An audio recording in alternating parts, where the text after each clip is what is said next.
Holy crap, if the NFTs get through the ice, they'll break through the metaverse in no time. I guess it's time to call in the blockchain. What's up, everybody? I am Brandon, and we got a buttload of NFT news to talk about today. Basically, over Christmas break, we got this really weird open letter from the president of Square Enix talking about NFTs, the metaverse, blockchain gaming. It sort of just came out of nowhere, and it was oddly formal for a letter about weird, trippy monkey art. Whatever, we got all that news and more on another episode of Game Corner.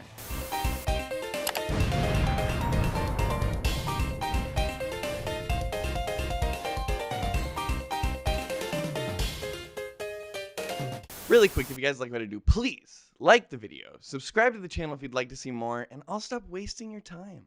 So like I said, the president of Square Enix posted this gigantic letter over on the Square Enix blog, something like that, and pretty much going through his interest in NFTs and blockchain gaming, the metaverse. It was pretty weird and kind of came off like he just learned about all this stuff and got like really excited about it, and I guess felt like he needed to share it with everybody. Obviously, they normally have these like press releases or these like open letter sort of things to be like, hey, you know, things are going really well at the company. We haven't sexually harassed anyone and we're paying everyone what they were supposed to. But this one came off a little different.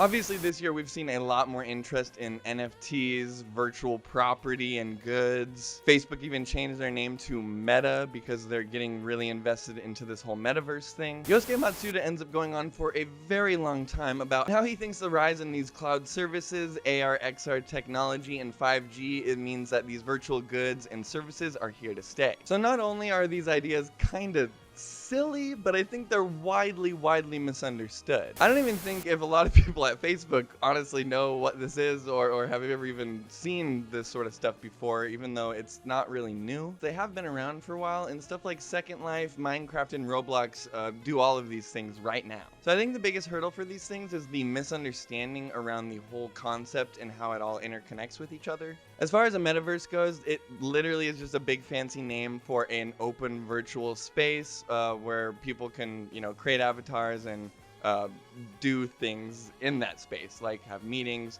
maybe even buy stuff, sell advertisements, etc. An NFT is a non-fungible token. It's basically a way to show that you have exchanged a good from one person to another, and it's a unique ID that shows that you're the only person that owns that thing, whether that be some weird trippy monkey art or like you know, an item in a video game like a CSGO skin or something. Once again, not a new idea at all. These are basically glorified microtransactions when it comes down to it, and anybody looking at this any other way, I think, is just not understanding what is going on here. When it comes down to it, whether it be unique or not unique, you're paying money for a virtual good and you're getting a token in return that says that you own that thing. I mean, that's how video games work right now. You don't actually buy a game on a disc anymore. You just buy a copy of that game. It's no different than buying a virtual code online. So that's where the idea comes in with the NFT, where you'd be able to show that you are the only sole owner of that thing. Once you mix this with a metaverse, a virtual open space, now you're starting to look at like this online virtual bazaar of sorts that you could go into and sell and exchange goods just like you could do in real life. He goes on to talk about how we're going to end up seeing a lot of new business ventures and ideas come out of this, and it's really kind of a big wild west right now, and we don't really know what we're getting into or what anything costs or how it all should work. But eventually we're going to smooth it all out, and it's going to be no different than, you know, going to Walmart and buying some bacon or whatever. And I would agree with that. I do think this is kind of here to stay, unfortunately. It's not really the future that I would choose, but to appease our inevitable cyberpunk future, of course, we all need to make sure there's some sort of system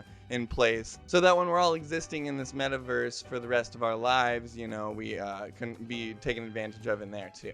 And it sort of looks like he's doubling down on that, because they're spending an enormous amount of cash on upgrading cloud technology, implementing something that he calls entertainment AI, and of course, everybody's favorite, blockchain games. Really quick side here, blockchain games are very similar to mining for cryptocurrency, except you do it through playing a game. They actually used to call these play to get paid games. But in more recent memory, they've been using stuff like play to support to be a little bit more PC about the whole thing, because I guess, you don't want to give people the idea that they're, getting paid or whatever. Anyway, back in May of 2020, they did announce that they were putting a lot of R&D into this sort of stuff, so this is sort of just the follow-up to that news. That being said, I gotta admit it's kind of a bummer to see Square Enix fall from grace even further by investing a lot of time, energy, and money into the Metaverse and NFTs, which are, as we all know, are gamers' favorite things. He goes on to talk about how being able to do these blockchain games gets some people excited to do the whole play to support sort of thing. Pay to earn, pay to make money. This whole idea honestly escapes me. I really do not understand the idea of not playing a game for just fun or entertainment purposes, but instead to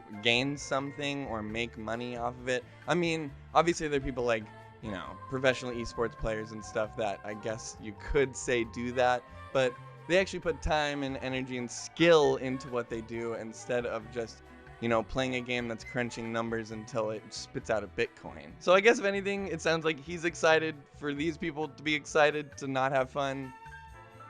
And then Yosuke Matsuda ends up going on to talk about his whole centralized and decentralized gaming idea. Basically, the idea is that decentralized gaming is when there's a really big gap between the people who make the games and the people who purchase the games, meaning like you don't touch that yourself. Decentralized gaming is the idea where you break down that barrier and the users immediately have input to what is happening in the game. Hence, Roblox or Minecraft, where people are already doing this sort of thing.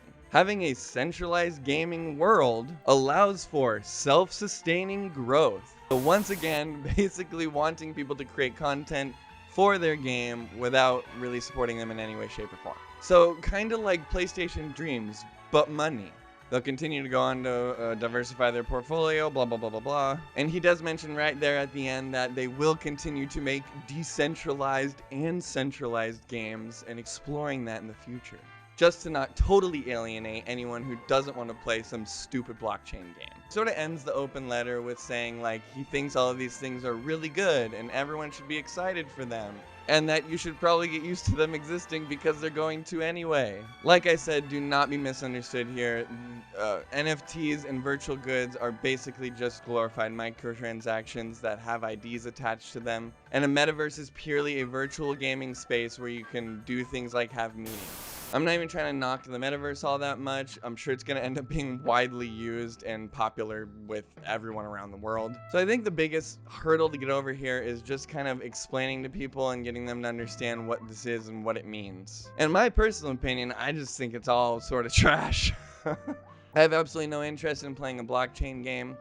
I have no interest in blockchaining myself or gaining cryptocurrency. I have absolutely no interest in Facebook Meta.